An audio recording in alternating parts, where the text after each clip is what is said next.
no reino dos demônios e dos fantasmas. Primeira parte.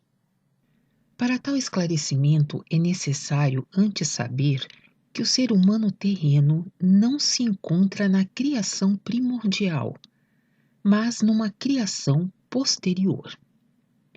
A criação primordial é única e exclusivamente o reino espiritual que existe por si realmente, conhecido pelas criaturas humanas como o paraíso, cujo ápice constitui o supremo templo do Graal como o portal na direção do divinal, que se encontra fora da criação. A criação posterior, porém, é o assim chamado mundo em seu eterno circular orbital, abaixo da criação primordial, e cujos universos solares isolados estão sujeitos à formação e à desintegração, portanto, ao amadurecer, envelhecer e decompor, porque não foram criados imediatamente pelo divinal, como a imperecível criação primordial, o paraíso. A criação posterior originou-se da vontade dos primordialmente criados e está sujeita à influência dos espíritos humanos em desenvolvimento, cujo caminho evolutivo passa através dessa criação posterior. Essa também é a razão das imperfeições aí, não encontradas na criação primordial, que está aberta à influência imediata do Divino Espírito Santo. Para consolo dos primordialmente criados, desesperados por causa da crescente imperfeição da criação posterior, a qual se fazia sentir cada vez mais, clamava-se do divinal: aguardai aquele que eu escolhi, para vosso auxílio. Assim como razoavelmente nítido transmite a lenda do Graal como tradição proveniente da criação primordial. Agora, ao tema propriamente. Cada ação terrena pode ser considerada somente como expressão exterior de um processo íntimo. Por processo íntimo, entende-se uma vontade intuitiva espiritual. Cada vontade intuitiva é ação espiritual que se torna incisiva para a existência de um ser humano, pois resulta em subida ou em descida. Em caso algum, pode ser colocada no mesmo degrau que a vontade mental.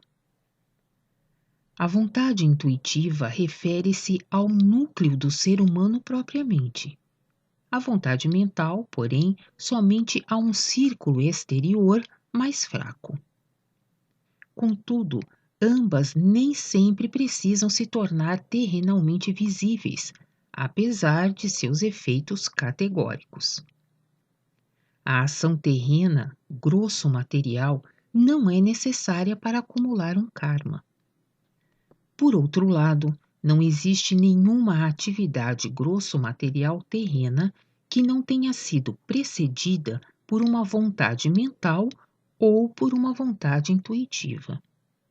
A atividade terrenalmente visível, por isso, depende da vontade mental ou da vontade intuitiva, mas não inversamente.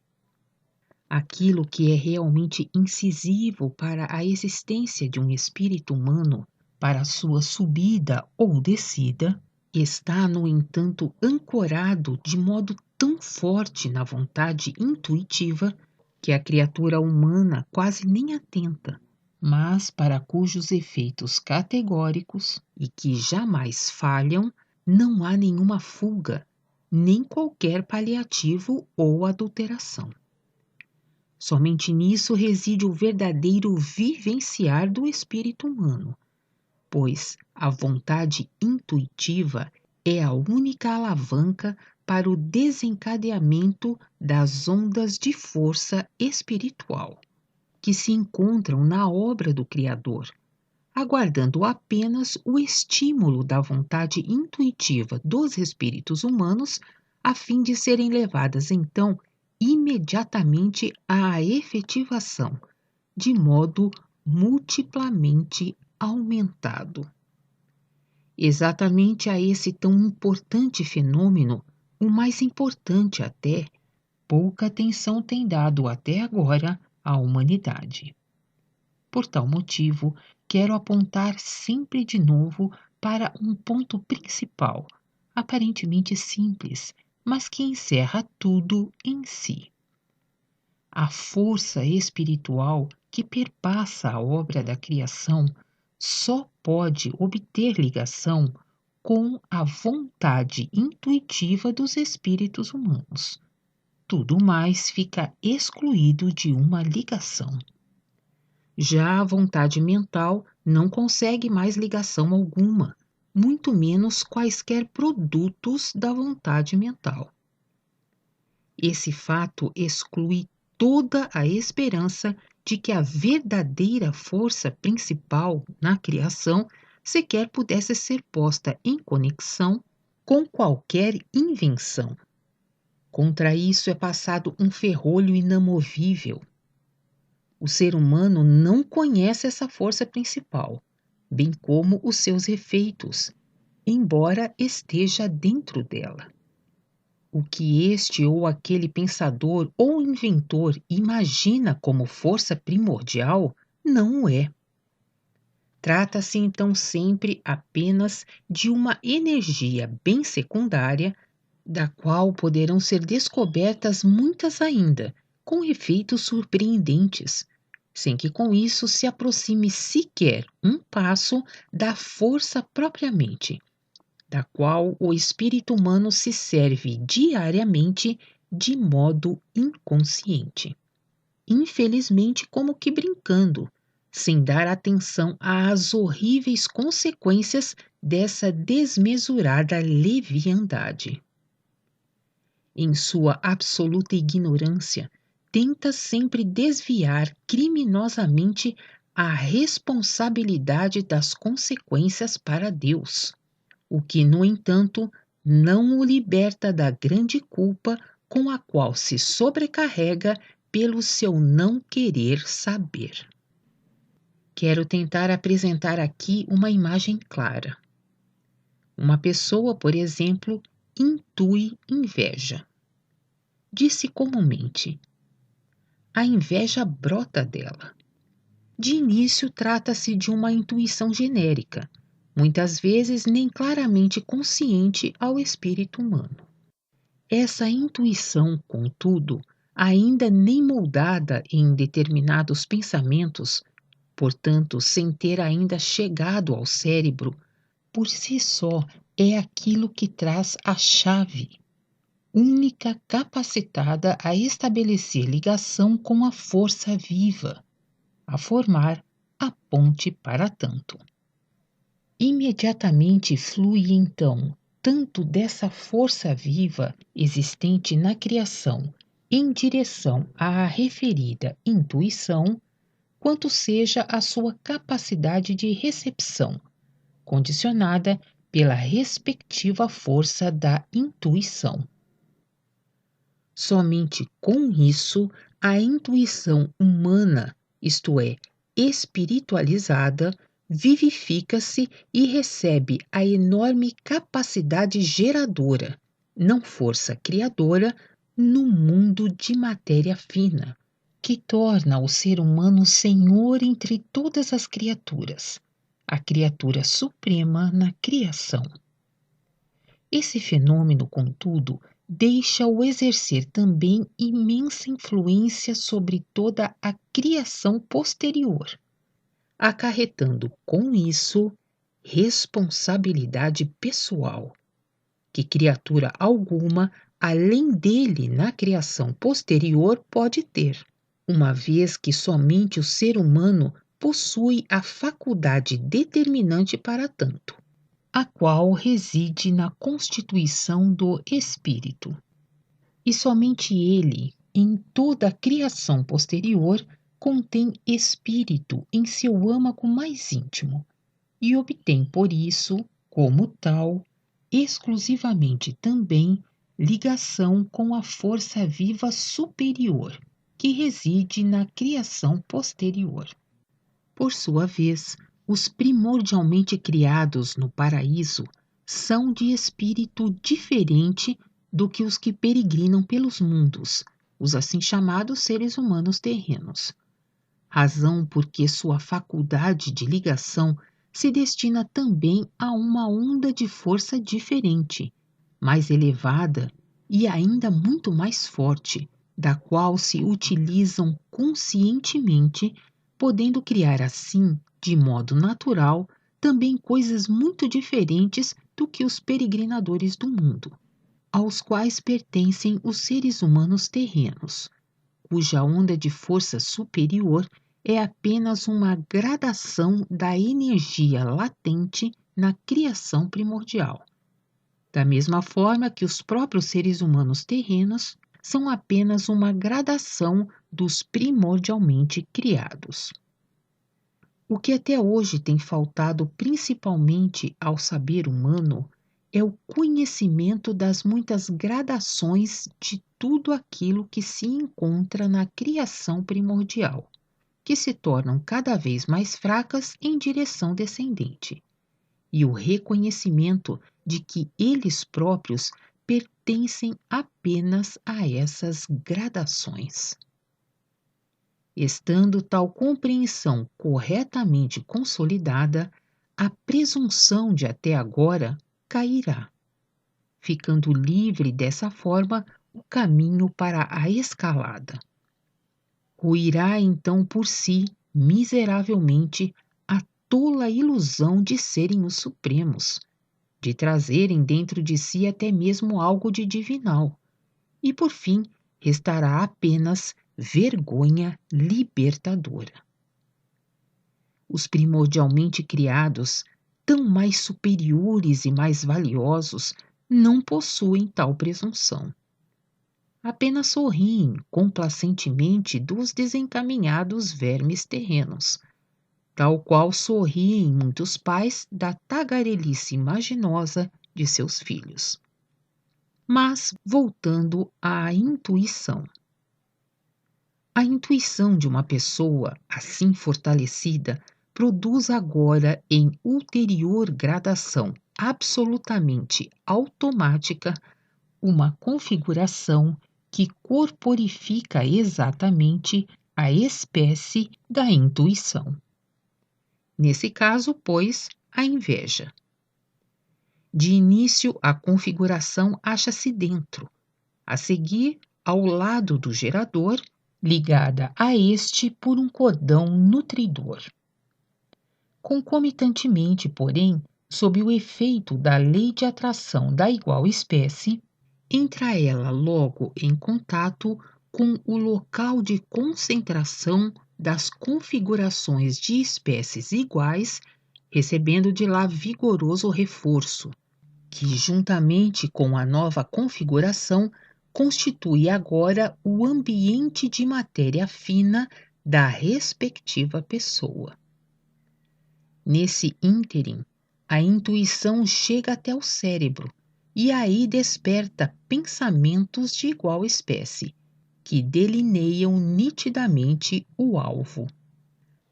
Assim, os pensamentos tornam-se canais ou vias por onde as configurações seguem na direção de um bem determinado alvo, a fim de ali causar danos, se encontrarem solo para tanto. A pessoa visada como alvo, tendo em si apenas solo puro, portanto, vontade pura, não oferece a essas configurações nenhuma área de agressão, nenhuma base de ancoragem. Nem por isso elas se tornam acaso novamente inofensivas, mas sim continuam a vagar isoladamente ou juntam-se com as espécies iguais em seus locais de aglomeração, que podem ser chamados de planícies, visto estarem sujeitas à lei de sua gravidade espiritual, e por isso tem de formar determinadas planícies, as quais sempre apenas podem admitir e prender espécies iguais. Continuam dessa maneira categoricamente perigosas, porém, para todos aqueles espíritos humanos que não trazem em si suficiente pureza na forte vontade para o bem, acabando por trazer também destruição a seus geradores, uma vez que sempre permanecem em ligação com os mesmos, permitindo refluir pelo cordão nutridor continuamente novas energias de inveja, que as próprias configurações recebem da aglomeração das centrais. Por isso, não é tão fácil a tal gerador reintegrar-se a intuições mais puras, porque fica fortemente tolhido devido ao refluxo das energias de inveja. É continuamente arrancado disso. É forçado a reunir muito mais energias para a escalada do que um espírito humano que não esteja de tal modo tolhido. E somente mediante uma constante vontade pura fenece, pouco a pouco, um cordão nutridor do mal, até que por fim, secando, caia sem forças. Eis a libertação do gerador de tal mal, pressupondo-se que a sua configuração não tenha até aí causado dano, pois então entrarão logo novas ligações em vigor, as quais também querem ser resgatadas. Para uma dissolução de tais fios, necessário é um novo encontro no aquém ou no além com as pessoas prejudicadas por esse mal, até que aí surjam o reconhecimento e o perdão. Em consequência disso, a escalada do gerador de tais configurações não poderá preceder a escalada daqueles que foram assim atingidos. Os fios de ligação ou do destino retêm-no, enquanto não ocorrer uma dissolução pela reparação e pelo perdão. Mas isso ainda não é tudo. Essa vontade intuitiva tem, sob o reforço da força viva, um efeito ainda muito maior, pois não somente povoa o mundo de matéria fina, mas também interfere na matéria grosseira, de modo construtivo ou destrutivo. A tal respeito, devia o ser humano finalmente reconhecer quantos disparates já cometeu, em vez de cumprir seus deveres oriundos das faculdades de seu espírito, para a bênção desta criação posterior e de todas as criaturas. Muitas vezes o ser humano pergunta por que a luta se manifesta na natureza, e, no entanto, o enteal se orienta na criação posterior segundo a maneira das criaturas humanas, com exceção dos enteais primordialmente criados. Mas prossigamos. Os produtos da vontade intuitiva do espírito humano, as configurações antes mencionadas, não deixam de existir depois que se desprendem de quem a gerou, mas continuam existindo de maneira autônoma enquanto forem recebendo nutrição dos espíritos humanos que têm a mesma espécie delas. Não é necessário que seja seu próprio gerador. Procura um ensejo para agarrar-se a este ou a aquele ser humano disposto a tanto, ou também a seres humanos fracos para sua defesa. No mau sentido, são elas os demônios, oriundos da inveja, do ódio e de tudo quanto é similar. No bom sentido, porém, são entes benfazejos que pacificam com amor e favorecem a ascensão.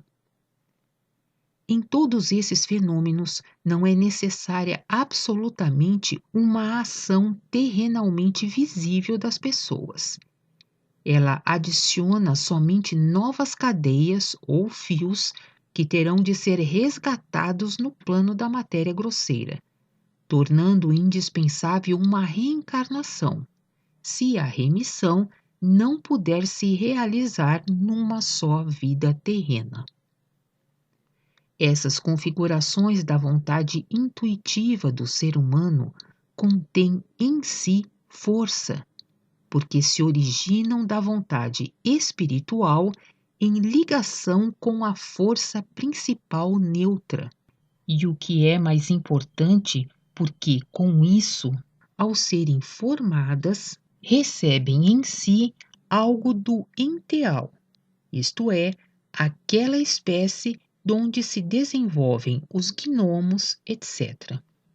A vontade de um animal não pode realizar isso, porque a alma do animal nada tem de espiritual em si, mas apenas de enteal.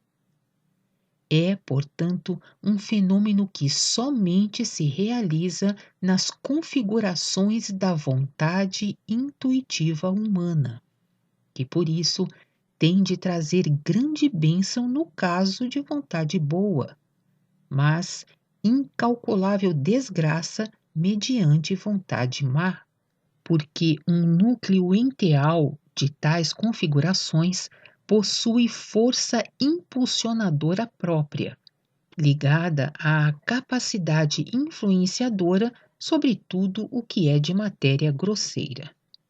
E com isso, a responsabilidade do espírito humano aumenta enormemente.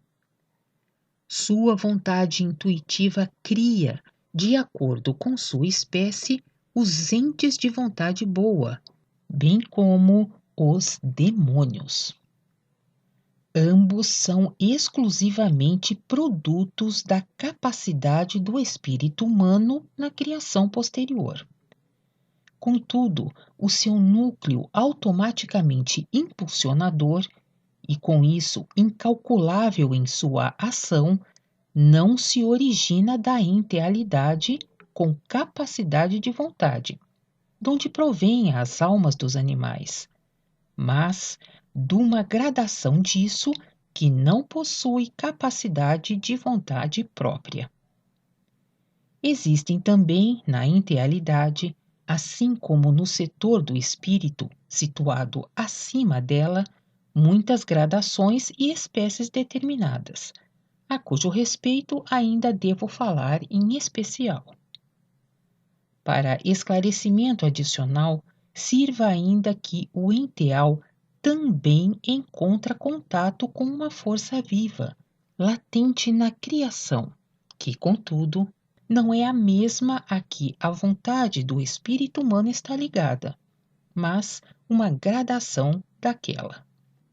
Exatamente as variadas possibilidades e impossibilidades de ligação são os mais severos guardas da ordem na criação posterior, resultando em firme e inamovível divisão em todo o formar e decompor. Tão longe, portanto, alcança a atuação do espírito humano. A tal respeito, observai hoje os seres humanos atentamente e podereis imaginar quanta desgraça já causaram. Principalmente quando aí se considerarem as ulteriores consequências da atividade dessas configurações vivas, que são soltas, sim, sobre todas as criaturas. É, pois, como a pedra que, atirada pela mão, fica fora de controle e da vontade de quem a arremessou. Ao lado dessas configurações, para cuja descrição da extensa atividade e influência seria necessário um livro inteiro, existe uma outra espécie que se acha em íntima ligação com essas, mas que constitui uma seção mais fraca. Apesar disso, é ainda bastante perigosa para molestar muitas pessoas, obstá-las e até levá-las ao sossobro. São as configurações dos pensamentos, isto é, as formas de pensamentos, os fantasmas. A vontade mental, portanto, o produto do cérebro terreno, ao contrário da vontade intuitiva, não possui a capacidade de entrar em ligação imediata com a força principal e neutra existente na criação. Por isso falta a tais formas o núcleo autônomo das configurações da intuição, as quais podemos chamar de sombras anímicas enteais. As formas de pensamentos permanecem categoricamente dependentes de seu gerador, com o qual estão ligadas de maneira semelhante às configurações da vontade intuitiva. Portanto, mediante um cordão nutridor que forma simultaneamente a via para os efeitos de retorno da reciprocidade. Sobre essa espécie, já falei na dissertação Formas de Pensamentos. Por isso, posso poupar nesse ponto uma repetição.